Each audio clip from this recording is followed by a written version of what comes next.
여러분 안녕하십니까? 화요일 뉴스투데이 경남 시작하겠습니다. 오늘의 주요 뉴스입니다. 내년 4월 국회의원 선거를 미리 점검해봅니다. 통영 고성 선거구는 1년 만에 정점식 당선인과 양문석 후보의 재격돌이 예상됩니다. 태풍 링링이 지나간 남해안에 적조가 확산하고 있습니다.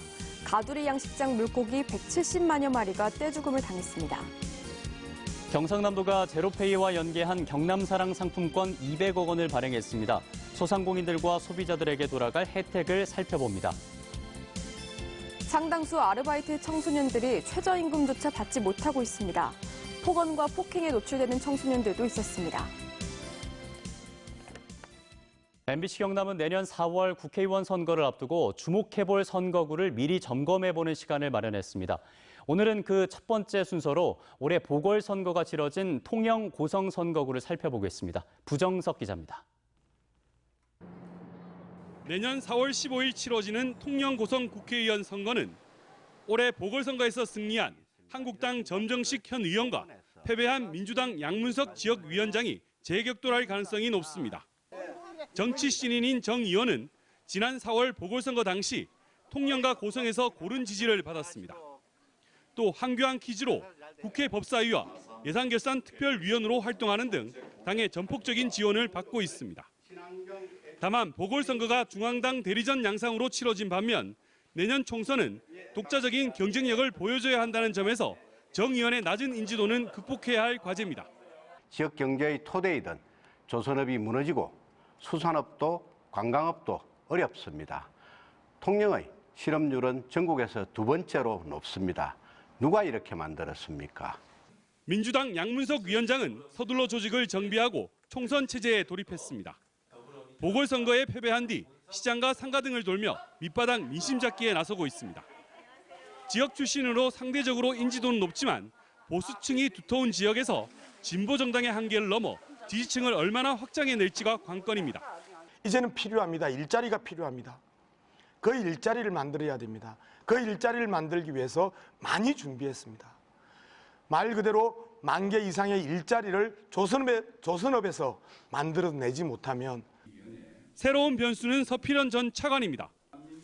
서 전 차관은 지난 보궐선거 당시 후보 공천 문제로 자유한국당을 탈당한 뒤 경상남도의 경남미래 2040 포럼에서 김경수 도지사와 공동위원장을 맡고 있습니다. 이 때문에 자천타천 민주당 후보 또는 무소속 출마가 거론되고 있습니다. 통영 고성 선거구는 정당별 출마 후보의 윤곽이 드러나면서 유권자들의 관심도 점점 높아지고 있습니다. MBC 뉴스 부정석입니다. 태풍 링링이 지나간 남해안에 적조가 확산되고 있습니다. 적조주의보가 적조경보로 강화된 가운데 지난 주말 사이 경남 남해안의 가두리 양식장에서 물고기 170여만 마리가 떼죽음을 당했습니다. 신동식 기자가 취재했습니다. 경남 남해군 앞바다의 가두리 양식장. 적조에 떼죽음을 당한 물고기들이 하얀 배를 드러낸 채 물 위로 떠올랐습니다. 어민들이 죽은 물고기를 건져 올려보지만 끝이 보이지 않습니다. 양식장 주변에는 죽은 물고기가 썩으면서 악취가 진동을 합니다. 태풍 링링이 한반도를 관통하는 동안 남해 양식어장 4곳에서는 참돔과 우럭 등 어류 174만 마리가 폐사했습니다. 태풍 때문에 방제 작업이 제때 이루어지지 못한 틈에 검붉은 적조가 바람을 타고 연안 안쪽 양식장을 덮쳤습니다.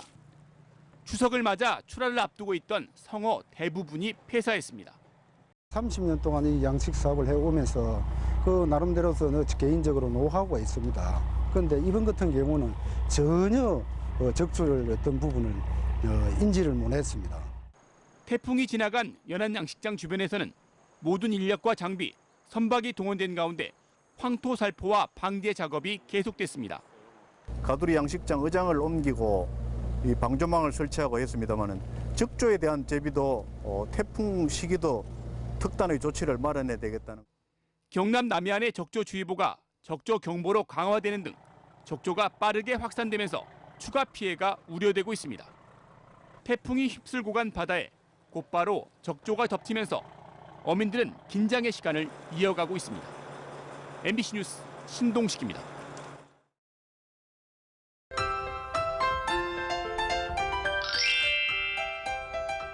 어제는 다시 여름이 왔나 싶을 정도로 더웠는데요. 오늘도 경남 동쪽 지역을 중심으로 따뜻하고 습한 바람이 불어오면서 어제와 같이 더운 날씨가 예상됩니다. 현재 양산을 포함한 6개 시군에는 폭염주의보가 발효 중이고요. 폭염특보가 내려진 곳은 낮 기온이 33도 이상 올라 건강관리 잘해주시길 바랍니다. 내일은 정체전선의 영향으로 오후에 비가 내립니다. 비는 저녁 사이 모두 그칠 것으로 보이는데요. 예상 강수량은 5에서 20mm로 많지 않겠습니다. 위성 영상 보시면 현재 구름 많은 날씨를 보입니다. 진주와 함안 등 경남 내륙에는 짙은 안개가 낀 곳이 있어 출근길 교통안전에 유의해 주시길 바랍니다. 오늘도 낮 기온이 30도 이상을 보이는 곳이 많아 늦더위가 기승입니다. 아침 기온부터 보시면 밀양 24도, 창원 24도, 함안 23도에서 시작하고요. 낮에는 창원 31도, 양산 32도까지 오르겠습니다. 서부 지역 보시면 거창 22도, 진주 23도에서 시작합니다. 낮에는 진주 30도, 합천 31도까지 오르겠습니다. 바다의 물결은 최고 1.5m까지 일겠습니다. 기온은 모레 평년 기온을 다시 회복할 것으로 보이고요. 다가오는 연휴에는 대체로 맑은 날씨가 예상됩니다. 날씨 정보였습니다. 경상남도가 소상공인들의 카드 결제 수수료를 낮추는 제로페이와 연계한 전자상품권을 발행했습니다. 전국에선 처음인데요. 200억 원 규모로 다음 달까지 10% 특별 할인 판매도 진행합니다. 이상훈 기자입니다. 경남의 기관장과 기업체 대표들이 커피를 주문하고 스마트폰으로 결제합니다. 제로페이와 연계한 건데 제로페이 가맹점에서 쓸 수 있는 모바일 상품권입니다. 빨리빨리 결제도 잘 되고 이제 저 같은 경우에 확인하기 좀 어려웠었는데 그것도 이제 바로바로 되고 그래서 좋아졌습니다. 경상남도가 이처럼 제로페이와 연계한 경남사랑 상품권을 200억 원 규모로 발행했습니다. 제로페이와 연계한 건 전국에서 처음인데 경남에서만 쓸 수 있어서 지역 내 자금 순환이 장점입니다. 은행 앱 등에서 제로페이를 누르고 상품권 구매를 클릭하면 개인은 한 달 최대 100만 원까지 살 수 있습니다. 다음 달까지 10% 특별 할인 판매도 해 100만 원어치 상품권을 구입하면 실제로는 90만 원만 내면 됩니다. 선불 충전식 모바일 상품권이라서 스마트폰으로 결제하면 포인트가 차감됩니다. 상품권으로 결제하면 매출액에 상관없이 가맹점은 결제 수수료가 전혀 없고 소비자는 40% 소득공제 혜택이 있습니다. 선물 같은 거를 요새는 쿠폰으로 많이 하지 않습니까?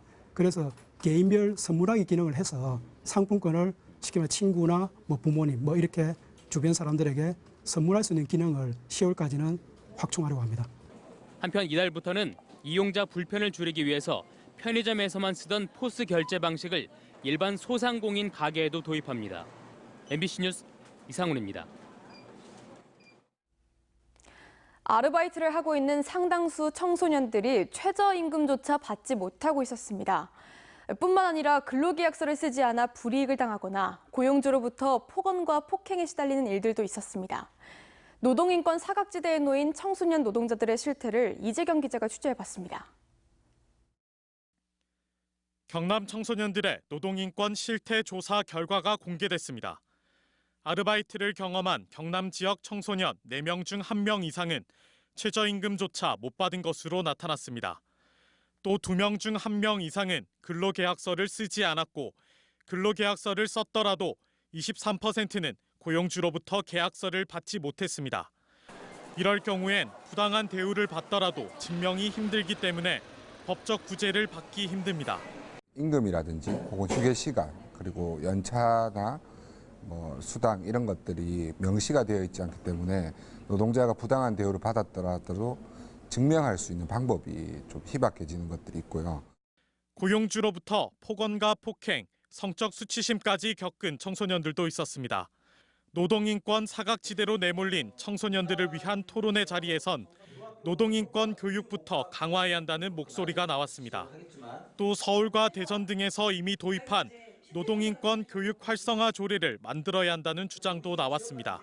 고등학교 때 바로 현장에 나가는 애들만 교육을 받을 게 아니라 초등학교 때부터 노동과 일에 대한 단계적인 교육이 저는 필요하다고 생각을 합니다. 그래서 그래서 그러기 위해서는 꼭 법적인 근거가 우선돼야 된다라고. 경상남도는 토론의 의견을 수렴해 청소년 대상 노동권익 보호교육 사업을 내년부터 추진하기로 했습니다. 권리 구제를 받는지를 모르고 있습니다. 그래서 우선 저희들은 편의성 제고를 위하여 그 학교를 방문해요. 노동정책 전반에 대한 교육도 시키고 또 노무 상담도 하고 그렇게. 청소년 노동자들의 권익 보호를 위해선 청소년 대상 교육 강화와 함께 청소년들을 차별하는 고용주들의 인식 개선을 위한 정책도 뒤따라야 할 것으로 보입니다. MBC 뉴스 이재경입니다. 지리산을 좋아하는 분들이라면 마고 할매를 한 번쯤 들어보셨을 겁니다. 그런데 지리산 천왕봉에 있던 마고 할미상이 1972년 홀연히 사라집니다. 어떻게 된 일인지 다시 보는 경남에서 확인해 보시죠.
투데이 경남입니다. 추석 명절 이웃사랑 송편 나눔 행사가 오늘 오전 9시 함안군 가야읍 행정복지센터에서 열립니다. 가야 고분군 주민수호단의 정화 활동이 오늘 오전 10시부터 고성군 송학동 고분군에서 진행됩니다. 국밥데이 기념 국밥 먹기 체험 행사가 오늘 낮 12시 합천군 초계시장에서 펼쳐집니다. 김해시립 가야금 연주단의 제42회 정기연주회 장유화상이 오늘 저녁 7시 30분 김해 문화의 전당에서 공연됩니다. 2020학년도 대학 수학능력시험 응시원서 접수를 마감한 결과 경남에선 지난해보다 약 3,000명이 감소한 3만 2천여 명이 지원했습니다. 경남교육청에 따르면 올해 수능 응시생은 남자 1만 6천여 명과 여자 1만 5천여 명으로 이 가운데 졸업 예정자는 2만 7천여 명, 졸업자는 4,900여 명으로 졸업 예정자가 2천여 명 줄었습니다. 시험 지구별 지원자 수는 창원지구 1만 900여 명, 진주지구 5,800여 명, 김해지구 5,700여 명 등으로 집계되었습니다. 진주 상평교에서 혁신도시까지 1.24km, 폭 5.5m의 자전거 도로가 개통됐습니다. 이번 구간 개통으로 진주는 동과 서를 하나의 구간으로 순환할 수 있는 자전거 도로망을 구축했습니다. 한편 진주시는 어제 자전거 동호인 등 300여 명이 자리한 가운데 개통식과 자전거 대행진 행사를 가졌습니다. 창원시 성산구와 진해구를 잇는 제2안민터널 건설 공사 가운데 1.96km 터널 구간이 관통됐습니다. 제2안민터널 공사 공정률은 35%로 창원시와 부산국토관리청은 당초 목표인 2023년 3월 완공을 1년 앞당긴 2022년 3월 완공으로 목표를 수정하고 예산 확보와 도로 구간 공사에 속도를 내기로 했습니다. 전국교육감협의회 대입제도 개선 연구단장인 박종훈 경남교육감이 최근 공정성 문제로 불거진 대입제도 개선 움직임과 관련해 수능 확대에 대한 비판적 견해를 밝혔습니다. 박 교육감은 어제 정례회의를 통해 대입제도 개선의 핵심은 고교 교육과정의 정상 운영이라며 학생부 종합전형은 학교가 신뢰성과 공정성 확보를 위해 최선을 다하고 대학은 학생 선발 과정을 투명하게 공개하되 필요하면 수능도 대학이 선택할 수 있도록 하는 다양함 속에서 교육 과정이 정상화되도록 해야 한다고 밝혔습니다. 진주시 상봉동의 87살 권정수 할머니가 가정 형편이 어려운 청소년들의 장학금으로 써달라며 평생 모은 재산 1,000만 원을 진주시 복지재단에 기탁했습니다. 32년 전 교육자였던 남편을 잃은 권정수 할머니는 어려운 살림에도 절약하며 모은 전 재산을 살아서 할 수 있는 마지막 나눔으로 생각한다며 기탁했습니다. 합천 해인사가 추석을 맞아 어려운 이웃에 전달해달라며 10kg짜리 쌀 734포대를 합천군에 기부했습니다.